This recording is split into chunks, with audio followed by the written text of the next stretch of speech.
Leader of the House. Yes, Mr. Speaker. In all honesty, we've had a lot of back and forth. And our side took a position that out of the delegation of 5, we will take 4 and give the minority side 1. And we've held on to these positions, and they also demanded that they should be given 2, and then our side should hold on to 3. We have had a lot of discussions, and yesterday, when we met the Speaker decided to help us out and said that he will allow us to appoint. The majority will take the 4, and the minority will take 2, but one of the minority members will be an observer. The minority leader approached me severally on the matter, and I told him I was going to have a discussion last night, and then today I will get back to him. Then, when you look at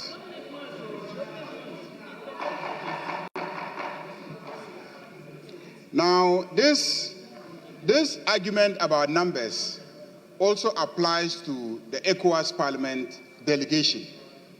So the ECOWAS Parliament, we have 8 representatives, and the majority was insisting on taking 6 and giving the minority 2. But the minority was demanding 3, so that the majority will keep 5. So yesterday, after a lot of deliberations last night and looking at the composition, looking at the numbers, this morning I sent a message to my colleague who clearly disagreed, but I shared the same message with the clerk and the Speaker, and we looked at the 2 delegations. When you take the Pan-African Parliament delegation, they are supposed to be 5, and Speaker has added 1. But when you look at the delegation itself, there is no female member. There's no female member. The only female member is coming from our side, and that is Honorable Zaneto.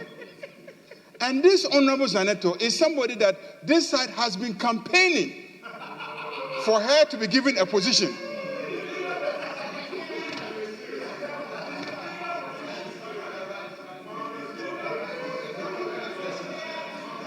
This side has been campaigning and campaigning relentlessly. In fact, the leader, even yesterday, the leader was on the floor campaigning for Honorable Zaneto to be recognized and given an allocation. Now she has been given an opportunity, and this side is against it. You are up in arms against it.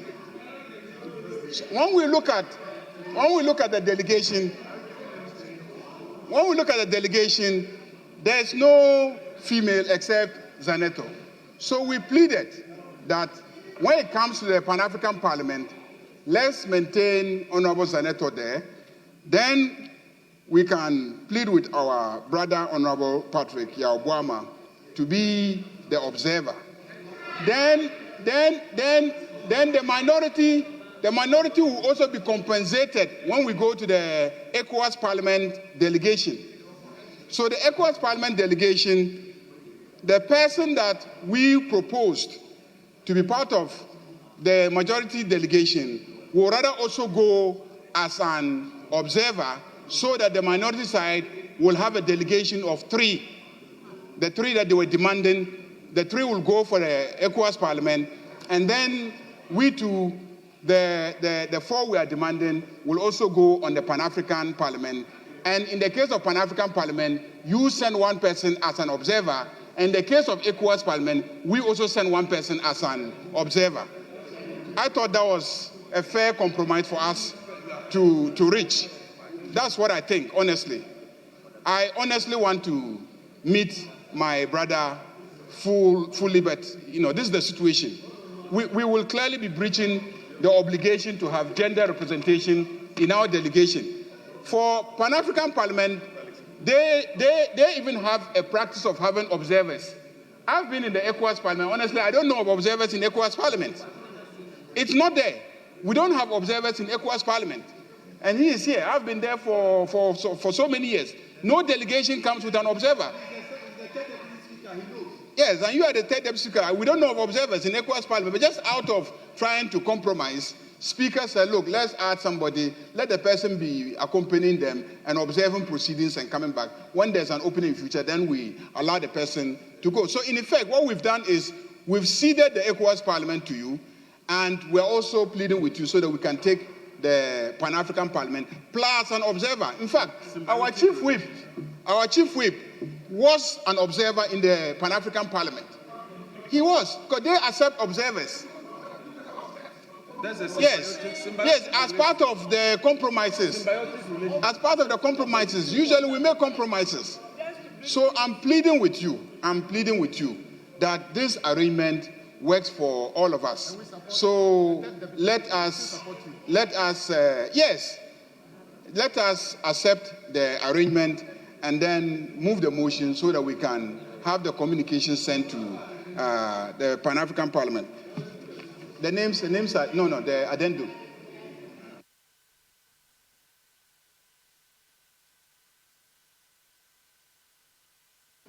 Leader, let me, then I'll come to you.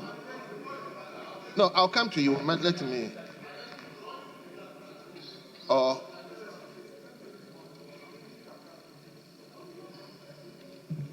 Mr. Speaker,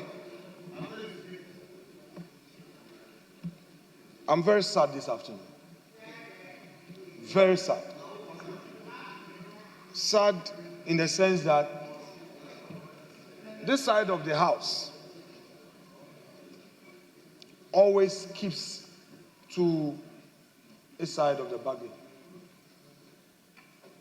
But when it comes to our colleagues, something different is done. Mr. Speaker, I will take you through the issues step by step. I got into this house in 2013. And I came to meet a protocol, a convention, a practice, where the numerical strength of parties are used to determine composition of committees and delegations. This practice continued in the 8th Parliament, and now we are in the 9th Parliament. Mr. Speaker, in the 8th Parliament, ECOWAS, the ratio was applied. And it's always been that when it is the decimal is less than 0.5, you go down, you lose out. If it is more than 0.5, you round it to the next decimal point so that you would benefit.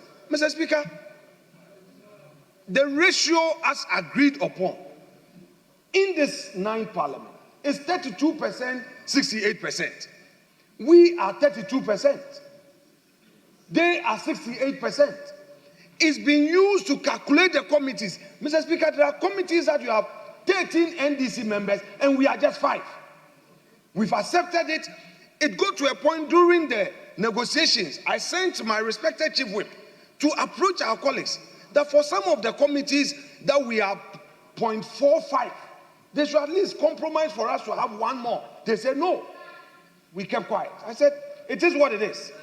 Mr. Speaker, we are not striking a compromise on any matter. We are demanding what is our right. And this morning, I sent a message to my respected colleague, the majority leader, that I am not pleading. Yesterday, the clerk to Parliament invited me. We had a discussion all together. They are saying that the people they propose are all senior members. So it is difficult to drop a name because they've already communicated to them. But what about us? Mr. Speaker, let us not do this to ourselves. If we all agree that there's a formula, your 32%, Mr. Speaker, About 5 months ago, I calculated the 32%, circulated to the chief whip, the majority leader, Mr. Speaker. I heard my colleague mentioning Speaker's name. When we met Speaker saw the calculation and said, but that is the formula. You have 2 from for Pan-Africa, and you have 3. There's nothing like any observer compromise. There's no compromise. It's a matter of right, far right. Let's not do this to ourselves. Let's not do this to ourselves. Let's be fair. One day, I'm not saying that you are going into opposition, but one day, you don't know. We had 169. In less than 4 years, we came to 137. I recall some of your colleagues in negotiations, they would tell me that, hey, your former boss, when he had the numbers, this is what he did to us, so we won't compromise. Don't set a precedent that someday you will be in opposition and we'll also start invoking the same thing, and then you come and say, no, let's be fair. Even our standing orders provide for the protection of minority. The standing orders provide for the protection of the minority. Mr. Speaker, we agreed that we're going by the formula. You have your 68%. If you strike the 68%, Mr. Speaker, I would open my phone and share with you the calculation. We did the math. Mr.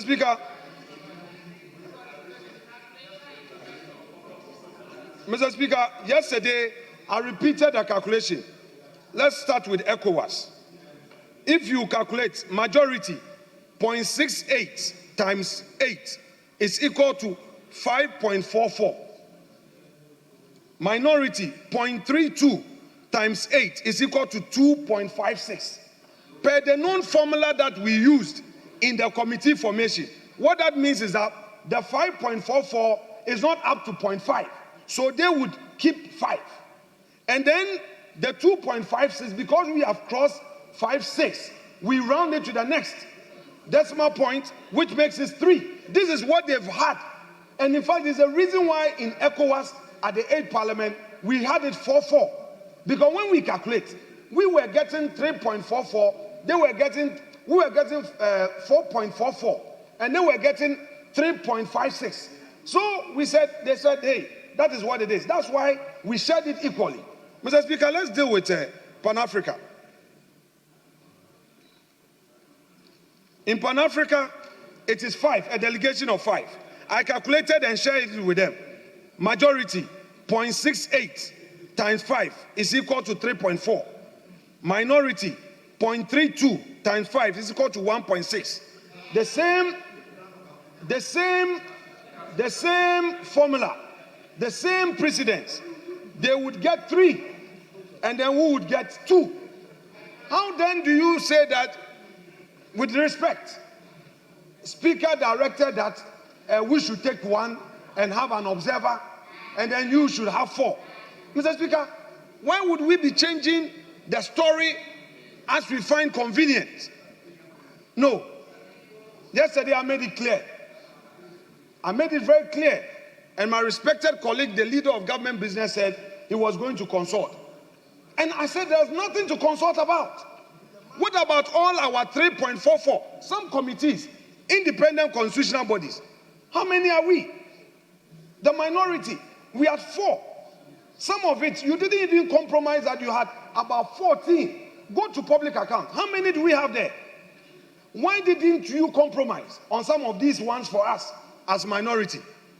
You did not. Now, when it got to the delegation, Mr. Speaker, currently, there are some delegations that they move, they have 7 and they give us 1. We don't even know how it is done. There are a lot of travel delegations that this formula does not apply, and then they do it as it pleases them. It's not fair. We have IPU, we have CPA. I insist that all of these delegations, we should lay them before Parliament. All the EU delegation, every single delegation, let us apply the formula. Let's lay the report. We cannot limit it to only Pan-Africa and ECOWAS. There are other delegations. We have other delegations. I would plead that we ensure transparency.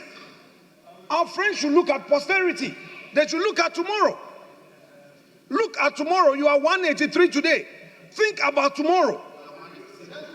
I'm saying that 187, very well. With the independent 4, you have one, no problem. 183 NDC. Let me deal with NDC. You have 183 today. What are you going to say? 183 plus 4, 187. The majority caucus. Majority caucus with the 4 independent, but it's okay. NDC in this chamber is 183. NDC caucus in this chamber, you have some independent adding up to your numbers. But you have 183. You are not 187. It is plus the independent MPs. So your caucus is 187. What's your problem? But the NDC is 183. Mr. Speaker, there is peace in this chamber. Let's maintain that peace. We are here as a family. Even the list that we have on our side, Mr. Speaker, is not conclusive.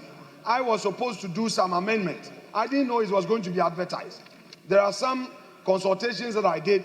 We need to do some balances here and there. So even we are not ready, as at this afternoon, we need to do some changes because some members that I consulted, expressed some views. But on Pan-Africa, it can go with Honorable Buama and Honorable Anodompre. ECOWAS, we can stay it and deal with the changes. But Pan-Africa, we have 2.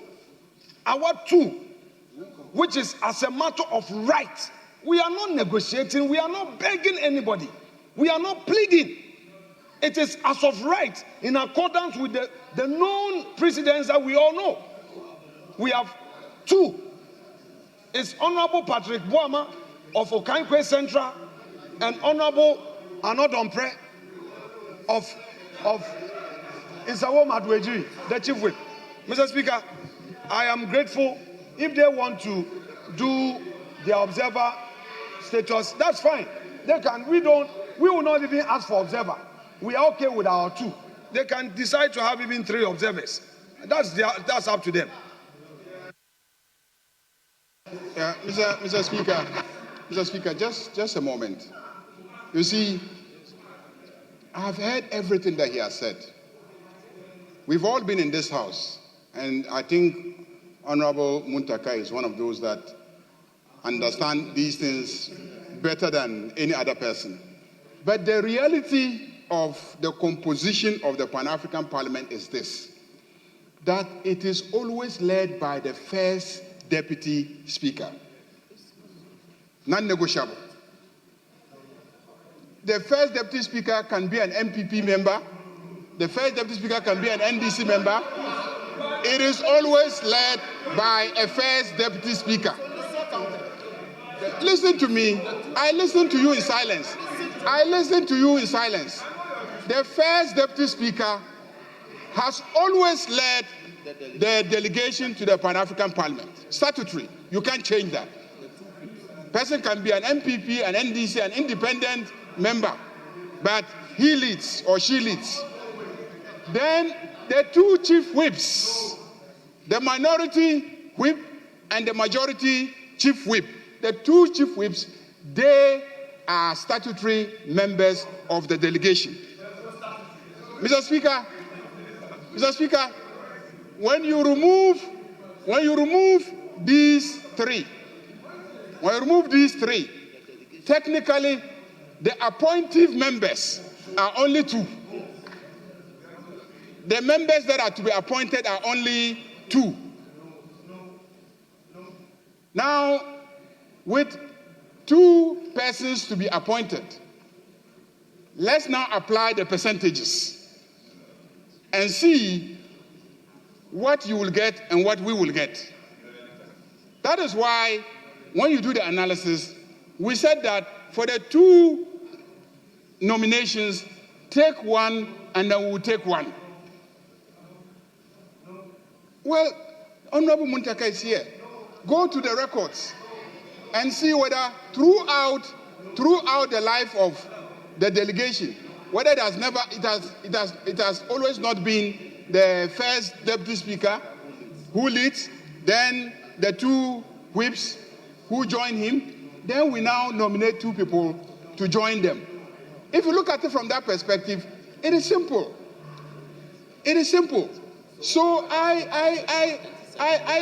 yes. So please, let us allow this arrangement to go on so that we can have the gender representation. Each of us gets to send one person, then the statutory members, being the speaker, and then the whips, will get to go.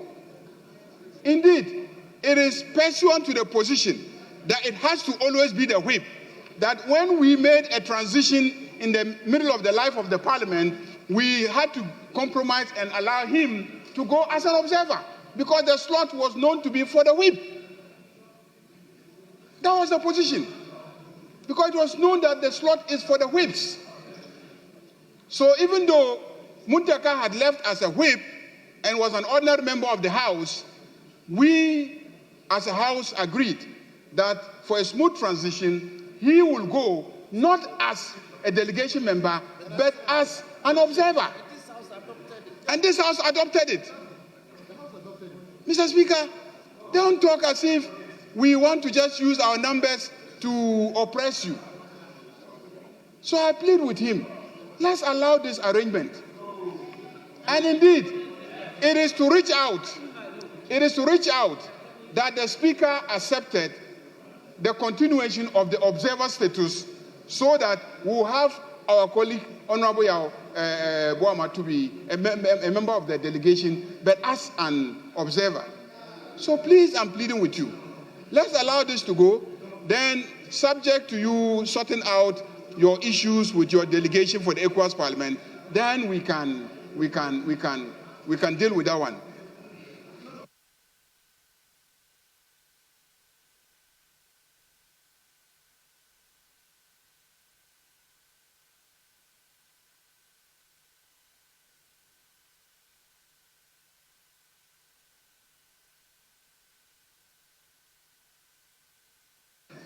Mr. Speaker, that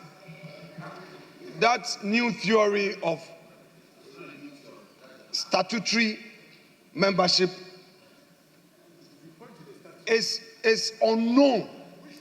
Mr. Speaker, it was the majority leader's submission that the precedence has always been that the two chief whips go to Pan-Africa. It's not true. Please, let me take you through the history. The chief whips have been going to ECOWAS. It was during my time that Honorable Arnaud Dompré and I said, because I previously went to ECOWAS, I would prefer to be in ECOWAS instead of going to Pan-Africa when I was a deputy leader. So he decided that he would go to Pan-Africa. So don't introduce any concept. In fact, Mr. Speaker, he was convinced by somebody in this chamber. I don't want to mention his name. I don't want to bring him into this debate. There is no statutory provision that first deputy speaker should be the one to lead delegation. No. Let's not create a new. You see, this Harvard jurisprudence that is often being introduced. Even when they are in a tight corner, they will down open the standing orders and try a certain interpretation for survival. It won't work this time around, Mr. Majority Leader. Now you are saying, oh, the first deputy can be from any party, so that one is aside. Now there's another statutory, chief whip to chief whip, that is aside. Anytime I get a case, I will bring you as my lawyer, because you know how to fight to the end. But, Council, not on this occasion. Not on this occasion. The delegation is supposed to be 5 for Pan-Africa. And by practice, the ratio in this chamber, we always use the numerical strength, majority and minority. We've already agreed on the ratio, 32%, 68%. You've used your 68% to take all the the committees. We didn't complain. We did not complain. You never compromised when it was 3.45 for us to get the next so that we even have 4. Mr. Speaker, you go to Finance Committee, go and see. We just 6 out of the whole lot. Public account. Mr. Speaker,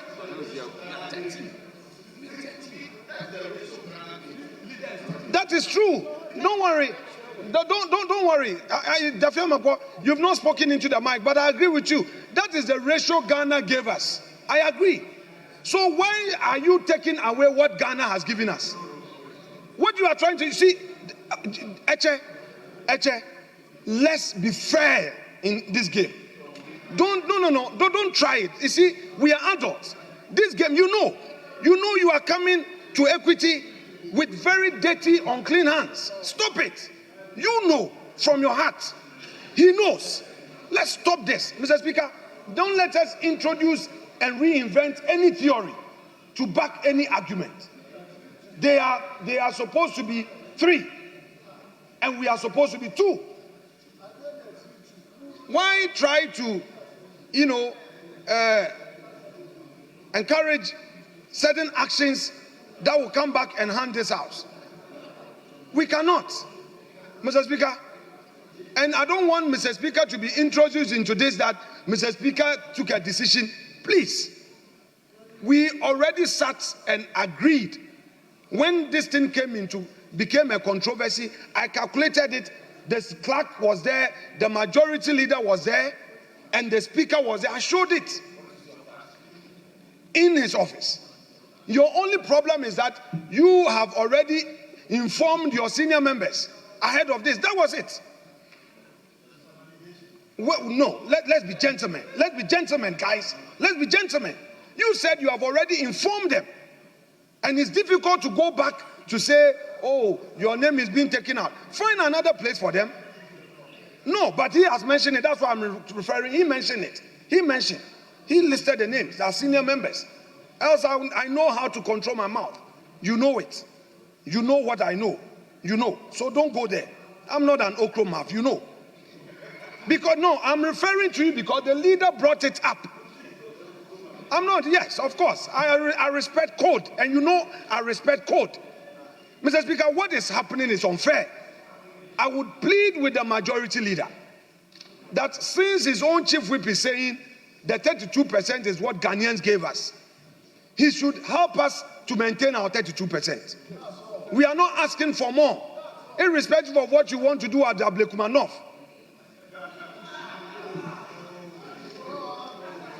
With the news that is coming up, let us maintain our 32%.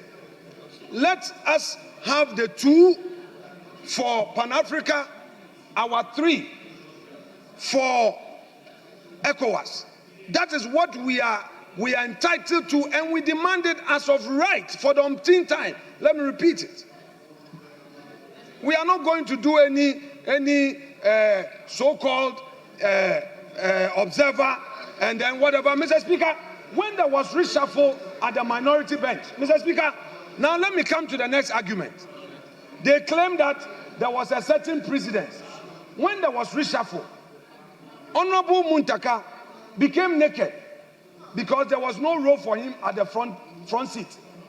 And they decided to ensure, when are you the naked in this contest? Please don't come and contest. He was no more in the front bench, and they themselves had an arrangement where they didn't want Honorable Kwame Agoja to go and remove him. Mr. Speaker, I did the same for my boss who was at IPU. The clerk would bear me out. I said that I don't want to go into all the the delegations that he was in because he was majority leader. And I told him that, sir, stay there. I would even join you as an observer. That is what I did. And I stayed back. To date, my name is not at IPU. I've decided I won't go. I will not be at IPU or even CPA. I said I don't want to be part of that one so that others can go. So if you compromise to ensure peace in your backyard, don't now introduce it as a precedent for to say that, oh, there was an observer status given, so you are doing us a favor by giving us an observer status. If your member will not accept an observer status, deal with it. We cannot tell Honorable Boama that he should go as an observer. Why? Why? Mr. Speaker, we are entitled to 2. We are entitled to 2 out of 5. They should take their 3 and let us have our 2. Mr. Speaker. Yes.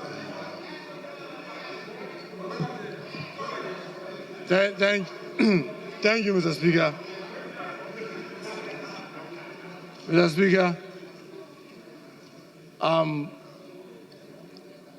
very proud and privileged to have been one of the longest serving members of this House on the front bench. Mr. Speaker, I also have the privilege and the great honor of serving as Chief Whip on 3 consecutive times from both majority and minority. And I'll be very grateful if all of us, not because I am wise or knowledgeable, but please, I'll carry huge experience in handling this. And I've handled this on 3 consecutive times. So I want to take us into a history of this. And I'm very optimistic that if our intent is truly to find a compromise position, by the time I'm done, we'll see our way clear. Well, Mr. Speaker, let me state that, yes, it's true that whips ordinarily go to ECOWAS. The chief whips ordinarily go to ECOWAS. Then you have the deputy leaders ordinarily go to Pan-African Parliament, that's PAP. Then you have the first deputy speaker leading the delegation of PAP. And I say this with all sincerity. This House is governed by 3 things: the 1992 Constitution, our standing orders, and our practices.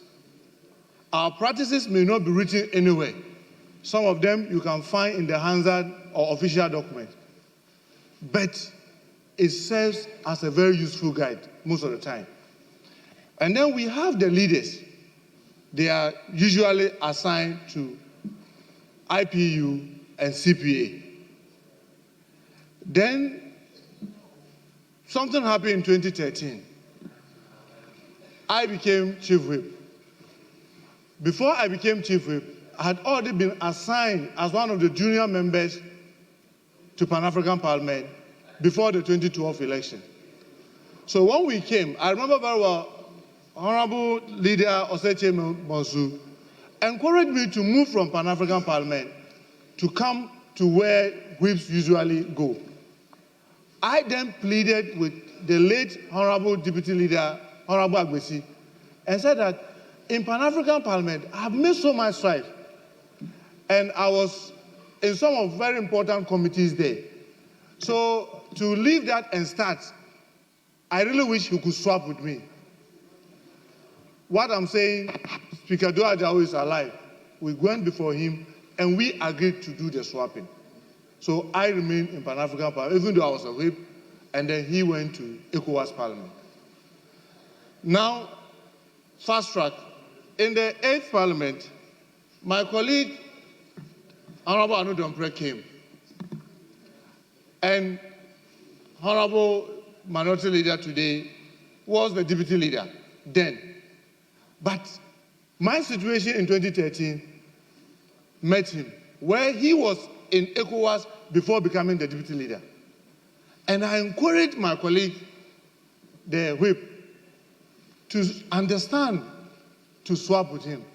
Because I want to believe that he had made a lot of strides in ECOWAS.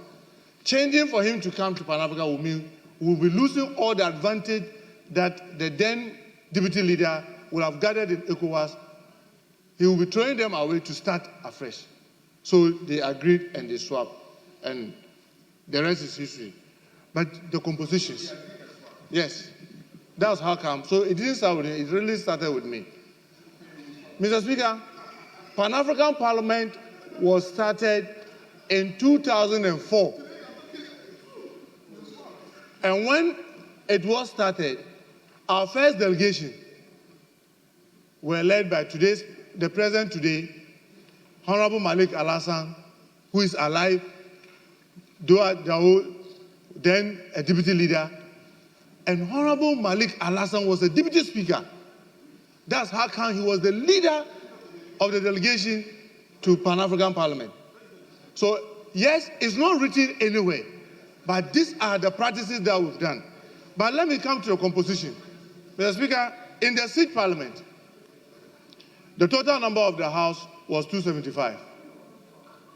Majority members, we were 154. And the minority were 121. And when I talk about this number, I'm talking about the caucus, because some had independent people with them and all that.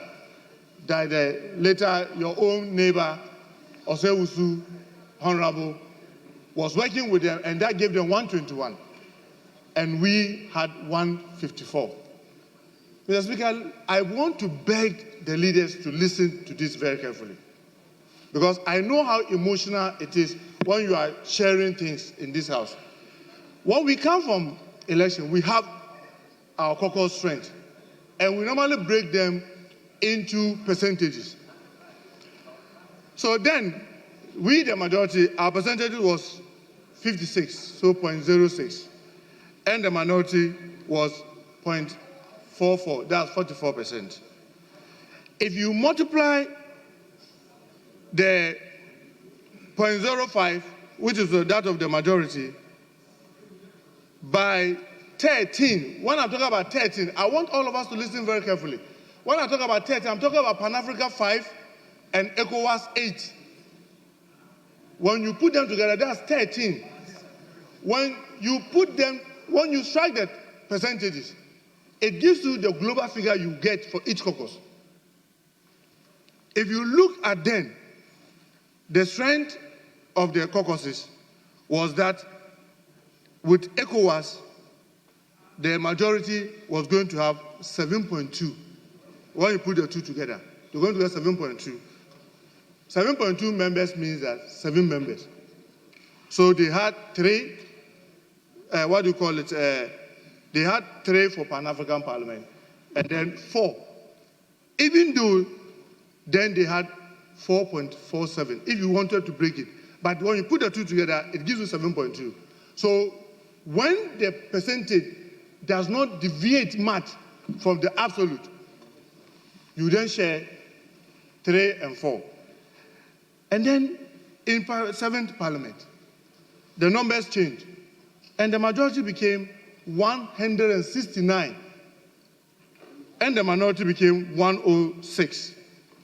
When you look at the percentages, it was 0.615 and then 0.38. When you multiply by the 13, you are going to get the majority having 7.99, meaning 8. And then the minority were going to have 4.9, meaning 5. You came to the 8th Parliament. Because the 8th Parliament is something that all of us can remember very well. When we came to the 8th Parliament, the numbers were 138 and 137. With the 138, it came to 0.0502 and then 0.49. When you multiply it by the 13, you were supposed to get about 6.5 each. But this is what happened. In the spirit of compromise, the majority, in the case of Pan-African Parliament, even though it was 0.25, they took 3, and the minority took 2. Listen to the compromise. Because at all times, when the numbers are splitting, you give it to the majority because they have more members. It is not about, the reason why we're doing that is because they have more members to cater for than the minority. So anytime the number is to the middle, you give it to the majority because they have more members to cater for. So even though it was 0.25, we gave it to the majority because with the 138, they took 3, with 137, we took 2. But this is what we did. And Mr. Speaker, the records of this House, that's why I'm emphasizing on 8th Parliament, is there to show. When it came to the committees, we decided to alternate some of the committees so that if you have an advantage here, you have a disadvantage to enable the minority be able to be carried along. So when you look at subsidiary legislation, if you look at the number, they are 25. We said because we were chairing it, they should let us have the 13 and they will have 12. And they did, in the spirit of the compromise. Then we came to public accounts. We did the same. And then I think government assurance. So I want to, now let's look at this 9th Parliament. If you take the 187 and the 88, if you multiply, that percentage comes to 0.68 and then 0.32. If you multiply them by 13, Mr. Speaker, it comes to 8.8 for the majority and then 4.16 for the minority. So any attempt to say that, give me 2 here and give me 3 here, is going to take you far away from the absolute percentage. Because you need to work from the absolute percentage before you go to the unit. Other than that, it's going to create more distortion. So from 8.8 means that they have to get 9. And then 4.1 means they have to get 4.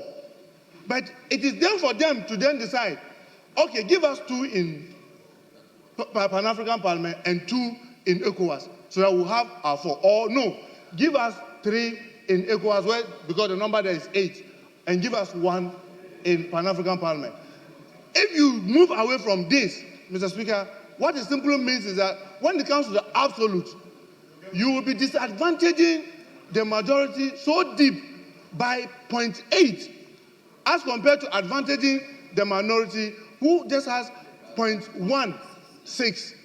So, colleagues, I want to beg you, if the Speaker has stepped in, like Speaker did in the 8th Parliament, to say that, look, to help you manage these difficulties that you have, I want to give you an observer status.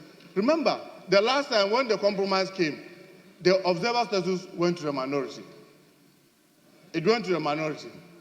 So if the observer status is coming, it necessarily has to go to the minority.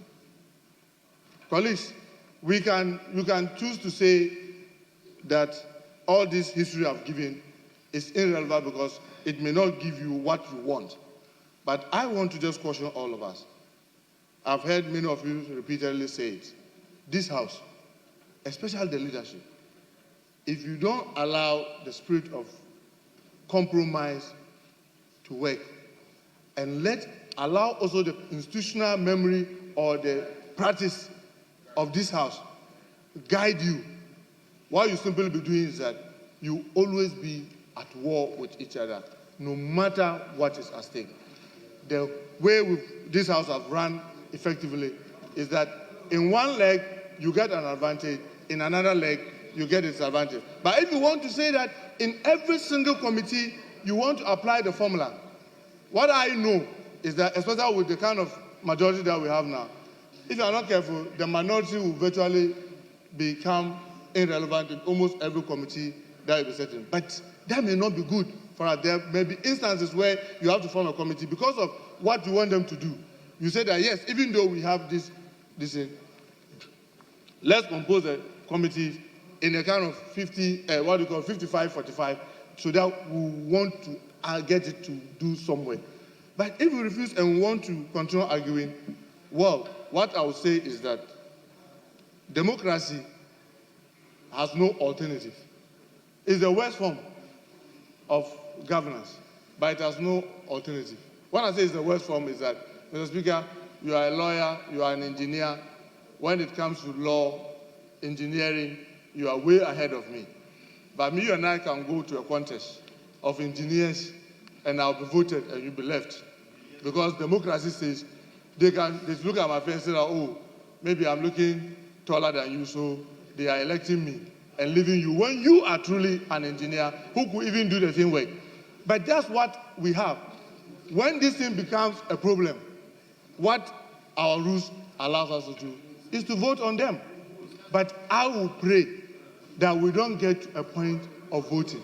Because when we subject everything to voting, obviously what we are doing is that our colleagues will become irrelevant, but I don't think that will be good for all of us. I thank you very much for the opportunity to provide this information. Yeah, Mr. Speaker, I have heard the long explanation by Honorable Muntaka Mubarak. Mr. Speaker, there are two important points I want him to note. When you are dealing with Pan-Africa, you are dealing with Pan-Africa. You are dealing with ECOWAS, you are dealing with ECOWAS. You are dealing with CPA, you are dealing with CPA. You're dealing with IPU, you're dealing with IPU. Each of these have their own delegation strength. So you cannot combine ECOWAS and Pan-Africa and say it's 13. No. I have been a leader in this house. There was no such thing.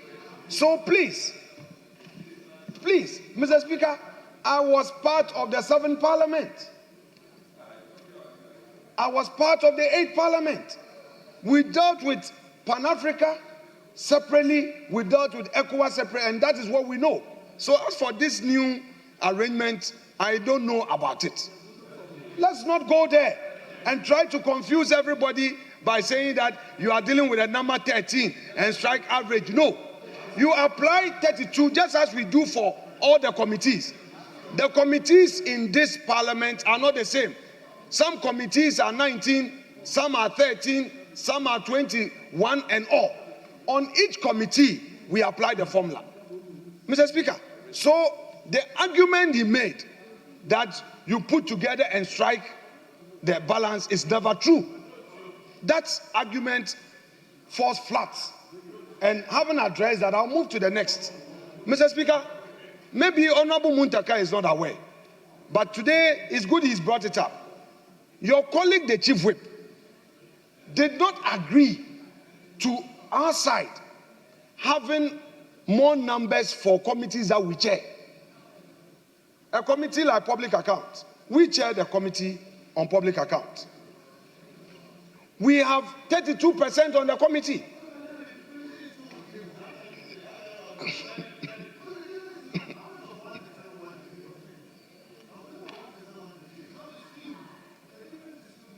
I kept quiet for you. You see, you guys, you are not being fair. We agreed from day one. And he, the majority Chief Whip, said we are here with a strength of 32%. And even committees, you said that there was an arrangement where some committees that we chair will have majority. And that is what you think should even happen to protect minority. This was your submission. That was your submission.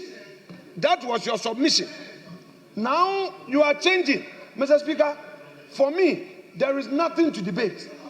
There's really nothing to debate except to see people trying to bully their way. There's nothing to debate. We have used our 32% to form committees. Some committees, we have as low as 5. It is the same formula, the same principle.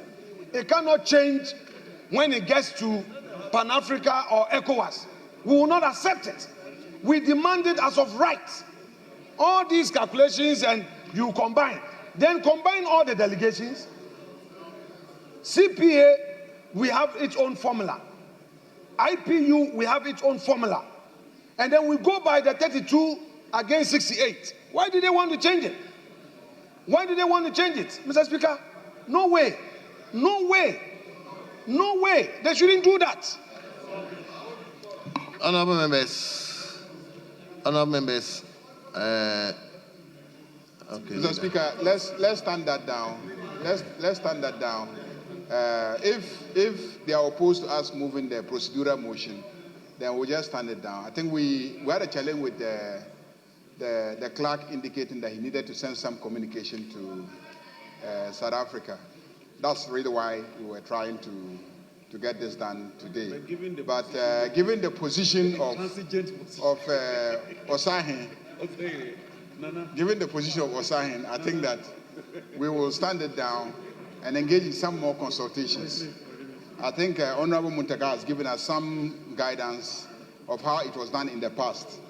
We'll discuss that. We'll discuss that with our colleagues on the other side, and we'll see how we proceed.